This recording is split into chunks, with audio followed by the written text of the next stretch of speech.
ঢাকা ১৭ আসনের প্রার্থী BNP chairman Tarique রহমানের পক্ষে প্রচারণা চালান তার কন্যা ব্যারিস্টার জাইমা রহমান। নানা শ্রেণী পেশার মানুষের কাছে ধানের শীষের পক্ষে ভোট চান তিনি। এদিকে গণসংযোগের পাশাপাশি ভাষান্টেকের অগ্নিকাণ্ডে ক্ষতিগ্রস্তদের পাশে দাঁড়িয়েছেন বিএনপি চেয়ারম্যানের স্ত্রী ডাক্তার জুবাইদা রহমান।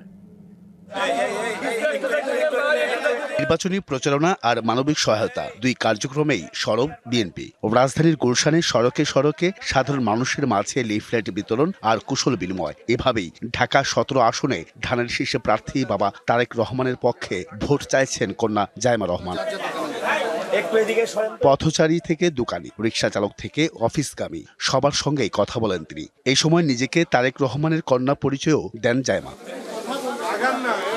গণসংযোগ চলাকালে উৎসুক মানুষের জটলার পাশাপাশি জাইমার সঙ্গে ছবি তোলার সুযোগও হাতছাড়া করেননি অনেকে। অন্যদিকে রাজধানীর ভাষান্টেকে অগ্নিকাণ্ডে ক্ষতিগ্রস্তদের পাশে দাঁড়ান বিএনপি চেয়ারম্যানের স্ত্রী ডাক্তার জুবাইদা রহমান। ঘটনাস্থলে গিয়ে ক্ষতিগ্রস্ত ৬টি পরিবারের সদস্যদের মাঝে উপহার, আর্থিক সহায়তা ও বিনামূল্যে স্বাস্থ্যসেবার পাশাপাশি ওষুধও তুলে দেন তিনি। মা মেয়ের এমন প্রচারণায় ঢাকা ১৭ আসনে ভিন্ন এক পরিবেশ তৈরি হচ্ছে ভোটের মাঠে। Ariful Islam, DBC news, Dhaka.